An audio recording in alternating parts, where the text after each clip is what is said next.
खबर आपको दे रहे जम्मू कश्मीर से यासीन मलिक के खिलाफ मुनासिब कार्रवाई करने का अमल जारी। ईडी का ये रद्द अमल है। इस वक्त की बड़ी खबर आपको दे रहे हैं। गैर कानूनी तरीके से अमरीकी डॉलर रखने के मामले में ये कार्रवाई हो रही है। अलहदगी पसंद लीडर के खिलाफ ये कार्रवाई हो रही है। ईडी ने 14.40 लाख रुपए को लेकर ये कार्रवाई की है। अलहदगी पसंद लीडर सैयद अली शाह गिलानी के खिलाफ कार्रवाई हुई है।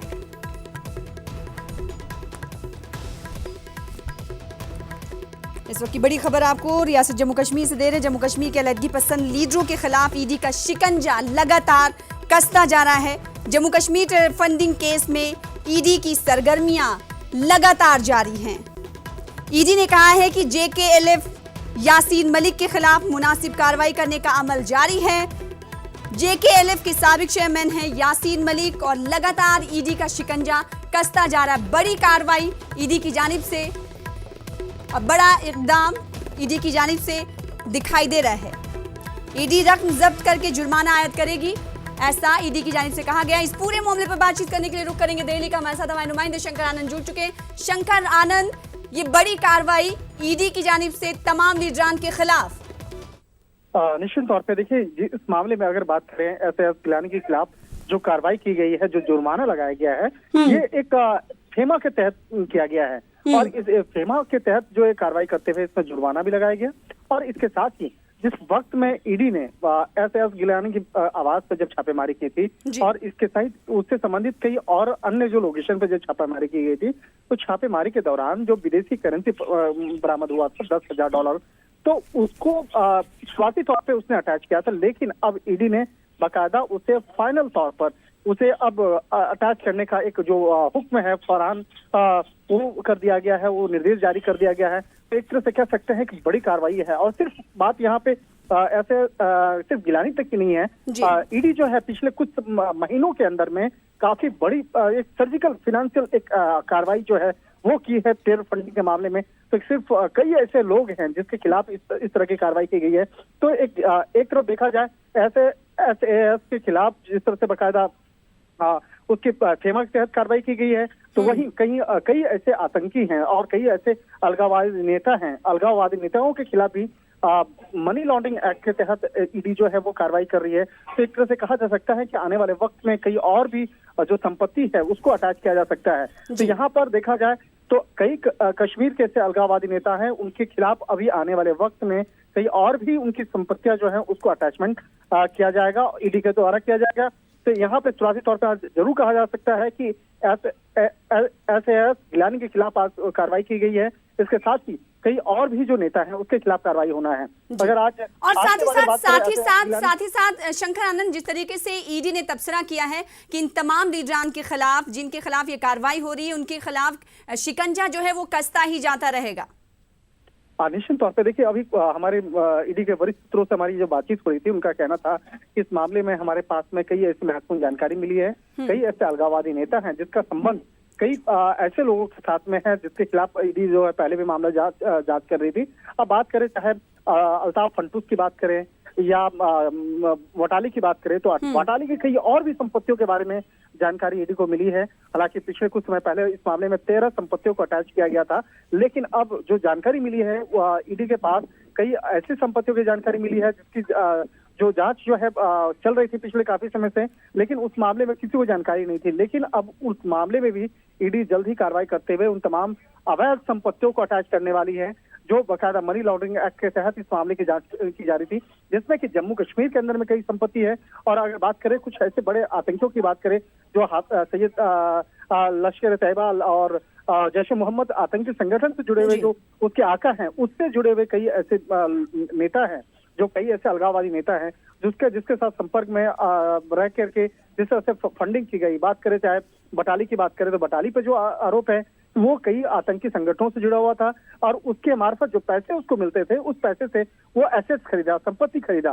तो अब उन संपत्तियों को भी अटैच करने वाली है ईडी। इस तरह से कह सकते हैं कि कई अलगाववादी नेता और इसके साथ ही जो ऐसे अलगाववादी नेता जिसका संबंध कुछ आतंकी संगठनों से हैं, तो उन लोगों के खिलाफ भी बाकायदा चिन्हित करके उसके खिलाफ जो पहले मामले चल रहे थे उस मामले को आधार बनाते हुए ईडी अब उसके खिलाफ कार्रवाई करते हुए उसकी संपत्तियों को अटैच करने वाली है। तो एक तरह से कह सकते हैं कि आने वाले एक सप्ताह के अंदर में कई बड़ी आपको कार्रवाई आपको देखने को मिल सकती है ईडी के द्वारा, और वो जो कार्रवाई होगी वो होगी संपत्ति अटैचमेंट की होगी। ठीक है, शंकर आनंद हमारे साथ बने रहे। हमारे साथ एडिटर जुड़ चुके हैं दिल्ली से शैलेंद्र वांगू। शैलेंद्र वांगू, जिस तरीके से ईडी ने आप तस्करा किया, अलहदगी पसंद लीडर सैयद अली शाह गिलानी के खिलाफ कार्रवाई हुई है और साथ ही साथ यासीन मलिक के पास भी गैर मुल्की करेंसी बरामद किए गए हैं। ऐसे में जाहिर तौर पर देखा जा रहा है कि ईडी का शिकंजा जो है तमाम जो लीडर हैं अलहदगी पसंद उनके खिलाफ कसता ही जा रहा है। आने वाले दिनों की अगर हम बात करें तो कितनी मुश्किलें इन तमाम लोगों के लिए बढ़ सकती हैं? देखिए, बिल्कुल जाहिर तौर पर इसे गवर्नमेंट ऑफ इंडिया का यानी भारत सरकार का टेरर फंडिंग पे सर्जिकल स्ट्राइक कहा जा रहा है। ये बड़ी कार्रवाई है गवर्नमेंट ऑफ इंडिया की इस मामले में। आपको बता दें कि फिलहाल एनआईए ने 13 लोगों को आइडेंटिफाई किया, उनकी प्रॉपर्टीज को भी आइडेंटिफाई कर लिया गया है और ईडी ने इनकी कीमत करीब करीब 7 करोड़ रुपए बताई है और माना गया है कि जो ये एसेट्स हैं, जो ये इनके पास प्रॉपर्टी है, उसका इस्तेमाल कहीं ना कहीं उसकी फंडिंग का इस्तेमाल जो है वो किया जा रहा था वादी में माहौल खराब करने के लिए, वहां पर हिंसा भड़काने के लिए। आपको बता दें कि ये भी कहा जा रहा है कि जो ये 13 लोग हैं जिनके नाम अब तक सामने नहीं आए, हालांकि सिर्फ एक ही नाम सामने आया है, जहूर बटाली का, जिसका गुड़गांव का जो बंगला है गुड़गांव का, वो जल्द जब्त कर लिया जाएगा। और जहूर बटाली के लिए ये भी कहा जा रहा है कि उसको सीधे तौर पर हाफिज सैयद सलाउद्दीन ISI और यहाँ तक कि पाकिस्तान हाई कमीशन जो दिल्ली में मौजूद है वो भी उसकी फंडिंग कर रहे थे। तो ऐसे में माना जा रहा है कि जो लोग कश्मीर में माहौल खराब करने के लिए, हिंसा भड़काने के लिए, डिस्टेबलाइज करने के लिए जो फंडिंग कर रहे थे, उनके खिलाफ भारत सरकार एक कड़ी कार्रवाई करने की तैयारी। जाहिर सी बात है और ये मरकजी हुकूमत की जानिब से बड़ा कदम है और साथ ही साथ ईडी ने जो कदम उठाया है इसकी चार जानिब से सराहना भी की जा रही है। ऐसे में मुश्किलों में लगातार इजाफा होता हुआ दिखाई दे रहा है। अगर माजी की बात करें शैलेंद्र वांगू, तो हमने देखा है कि अलहदगी पसंद लीडरान के घर पर कई बार छापे मारे गए और उसके बाद लगातार ईडी की कार्रवाई जारी है। तो ये मुमकिन है कि आने वाले दिनों में ये तमाम लीडरों की मुश्किलों में और इजाफा हो जाएगा और जिस तरीके से इन पर जुर्माना आयद किया गया और साथ ही साथ कहा गया है कि यासीन मलिक के पास भी गैर मुल्की करेंसी बरामद की गई है। देखिए, जिन लोगों की बात की जा रही है, जिन 13 लोगों की बात की जा रही है जो टेरर फंडिंग कर रहे थे, माना जा रहा है कि इनकी टेरर फंडिंग के चलते न सिर्फ कश्मीर में युवाओं को, यूथ को भड़काया जाता था हथियार उठाने के लिए, बल्कि वहां पर एक प्रोपेगेंडा मशीन चल रही थी और साथ ही साथ जो सुरक्षा बल है, सिक्योरिटी फोर्सेस, उन पर हमले के लिए भी यही फंडिंग मुहैया कराते थे। तो इन 13 लोगों के साथ एक बड़ी कार्रवाई होगी। साथ ही साथ ये भी कहा जा रहा है कि कश्मीर में जो हुर्रियत की जो टॉप लीडरशिप है, उनकी मेंटेनेंस की फंडिंग भी यहीं से हो रही थी और किस तरह से वहां पर कश्मीर में प्रोपेगेंडा चलाएगा, भारत विरोधी प्रोपेगेंडा चलाया जाएगा, इसके लिए भी लगातार पैसा दिया जा रहा था। तो ऐसे में जाहिर तौर पर जब तक फंडिंग पर रोक नहीं होगी, इस तरह वहां पर माहौल ठीक करवाना शायद मुश्किल था। इसलिए न सिर्फ आतंकियों के खिलाफ बल्कि आतंकियों को समर्थन देने वालों को भी और आतंकियों की फंडिंग करने वालों के लिए भी जरूरी था इस तरह एक कड़ा कदम। और माना जा रहा है कि इसी दिशा में उठाया गया बड़ा कदम है और आने वाले दिनों में माना जा रहा है कि हुर्रियत के नेताओं के खिलाफ भी बड़ी कार्रवाई हो सकती है। हमने अब से कुछ दिन पहले देखा था कि जमात इस्लामी को जिस तरह से बैन किया गया, हो सकता है आने वाले वक्त में हुर्रियत के खिलाफ भी कोई ठोस कदम उठाया जाए। जी, और इसी को देखते हुए ऐसा लगता है कि जिस तरीके से ये कार्रवाई ईडी की जानिब से लगातार की जाती रही शैलेंद्र वांगू, ऐसे में दहशतगर्दों के खिलाफ ये कार्रवाई मानी जा रही है। अलहदगी पसंद लीडरान पर ये शक शुबहात जाहिर किए जाते रहे हैं कि दहशत गर्दाना जो कार्रवाई अंजाम दी जाती है उनमें कहीं ना कहीं किसी न किसी तरीके से इन तमाम अलहदगी पसंद लीडरान का हाथ है। तो ऐसे में ये कहा जाए कि इन तमाम लीडरान के खिलाफ कार्रवाई दहशत गर्दाना कार्रवाई पर नकेल कसने के लिए की जा रही है। देखिए, जरूरी होता है कि जब भी इस तरह कश्मीर में हम देखते हैं लगातार वहां पर न सिर्फ सीमा पार से आतंकी आते हैं, क्योंकि वहां पर लोकल रिक्रूटमेंट के लिए भी लगातार कोशिश की जा रही है। आपको याद दिला दें कि जो पुलवामा हमला हुआ था उसके पीछे जो सुसाइड बॉम्बर था वो भी माना जा रहा है कि लोकल था। तो ऐसे में युवाओं को भड़काने के लिए, भारत विरोधी सेंटिमेंट वहां पर एक्सप्लॉइट करने के लिए इस तरह से फंडिंग का इस्तेमाल हो रहा था। इसलिए भारत सरकार, हालांकि लगातार ये बात सबके जहन में है, सब ये बात जानते हैं कि किस तरह से वहां पर जो टेरर फंडिंग का जो मामला है वो लगातार पैसा लोगों तक पहुंचता है और इस तरह की वायलेंस को अंजाम दिया जाता है। आपको ये बता दें कि जिस तरह से अब जो एनकाउंटर साइट्स होती है वहां पर भी हिंसा होती है, वहां पे स्टोन कल्टिंग होती है।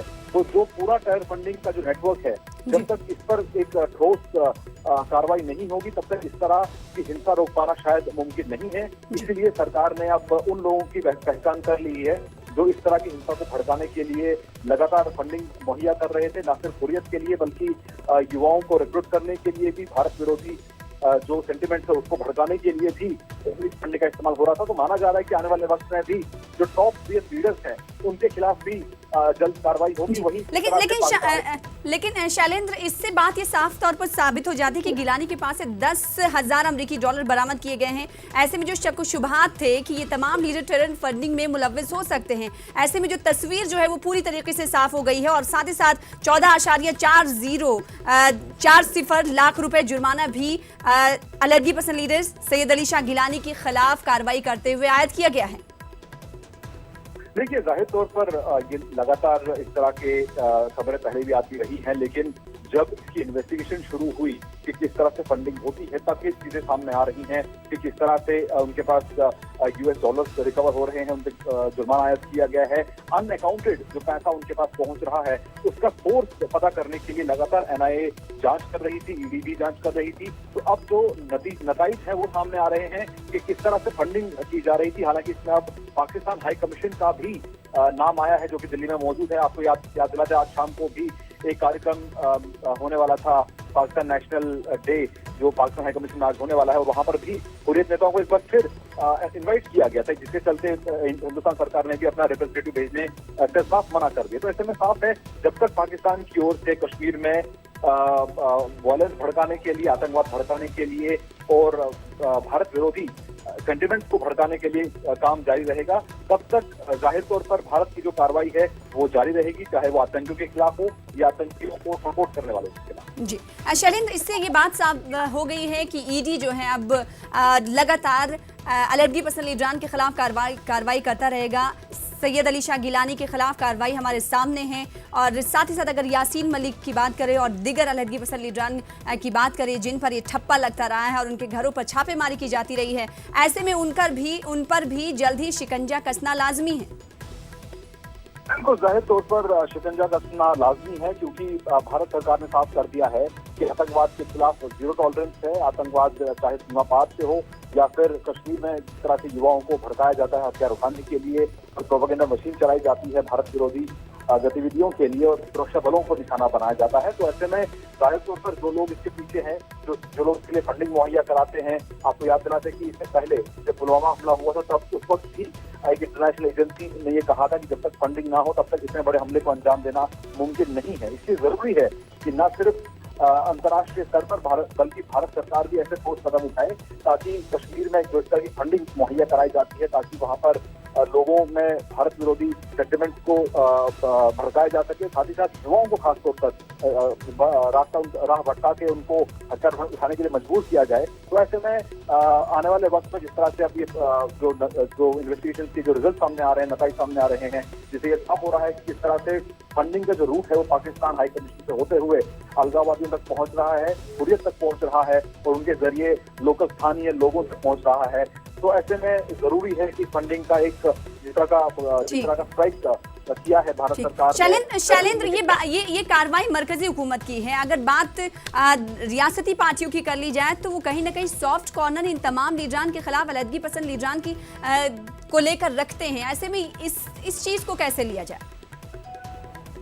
देखिए, ये जब से अब तक जो भी सरकारें रही हैं इससे पहले, चाहे नेशनल कॉन्फ्रेंस की हो, पीडीपी की हो, कांग्रेस की हो, तो कभी भी एक कड़ी कार्रवाई नहीं की गई है अलगाववादियों के खिलाफ। खासतौर से जो टेरर फंडिंग होती है इसके खिलाफ कोई ठोस कार्रवाई नहीं की गई। लेकिन पिछले 5 सालों में अगर हम देखें तो टेरर फंडिंग के लिए खासतौर से हुर्रियत नेताओं के खिलाफ और जमात इस्लामी को जिस तरह से बैन किया गया, तो इससे मैसेज एकदम क्लियर है कि भले ही पॉलिटिकल जो कंपल्शन कुछ भी रहे हों, आपसे पहले की जो सरकारें थी उनके पॉलिटिकल कंपल्शन कुछ भी रहे हों, लेकिन मौजूदा सरकार जो केंद्र में है वो इस तरह के फंडिंग, इस तरह के गतिविधियों को बर्दाश्त नहीं करेगी। इसलिए हालांकि अब देखना ये होगा कि इसके नेशनल कॉन्फ्रेंस और पीडीपी की तरफ से क्या बयान आते हैं।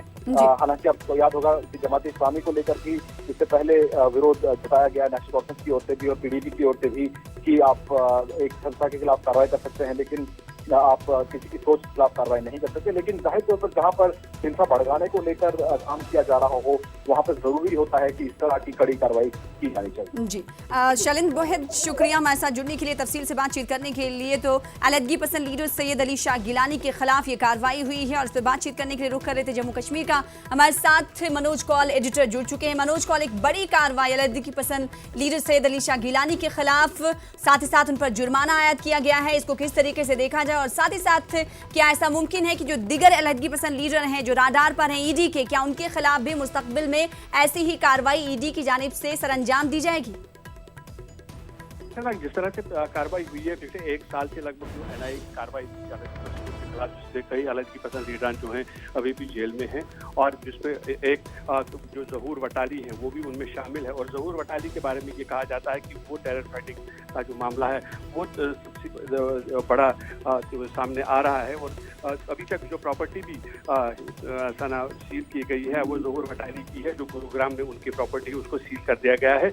और जो जराए बता रहे हैं, ये कहा जा रहा है कि 13 ऐसे लीडर होंगे अलहदगी पसंद लीडरान जिनके खिलाफ ईडी अब कार्रवाई करेगा, एनफोर्समेंट डायरेक्टरेट अपनी कार्रवाई करेगा। तो आज इस तरह की कार्रवाई सईद अली शाह गिलानी जो हुर्रियत कॉन्फ्रेंस के दूसरे दर्जे के चेयरमैन हैं उनके खिलाफ की गई। कहा गया कि उनके घर से $10,000 मिले हैं और इसके बाद उन पर जुर्माना भी आयद किया गया है लगभग 14.5 लाख रुपए का। तो ऐसा लग रहा है कि जो सरकार को जो रुख है अलहदगी पसंदों की तरफ वो कड़ा होता जा रहा है। हमने कुछ दिन पहले ये भी देखा था कि जो दूसरे दड़े के चेयरमैन है हुर्रियत कॉन्फ्रेंस के मिरवाइज उमर फारूक, उनको भी एनआईए ने नोटिस भेजा था। हालांकि पहला जो उनको नोटिस दिया गया उसमें उन्होंने रिप्लाई भेजा था, वो हाजिर नहीं हुए थे।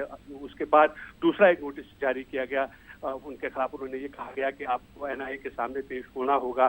साथ ही जो सईद अली शाह गिलानी है उनके जो बेटे हैं नसीम गिलानी, उनके खिलाफ भी एनआईए ने पहले ही एक नोटिस जारी किया है, एक समन जारी किया हुआ है। तो साफ लग रहा है कि जिस तरह का घटनाक्रम है, जिस तरह से कार्रवाई दिख रही है, उसे ऐसा लगता है कि जो मरकजी सरकार ने ये मन बना लिया है जो अलहदगी पसंद तंजीमें हैं या अलहदगी पसंद लीडरान हैं उनके खिलाफ अब उन्होंने एक कड़ा रुख इख्तियार किया है।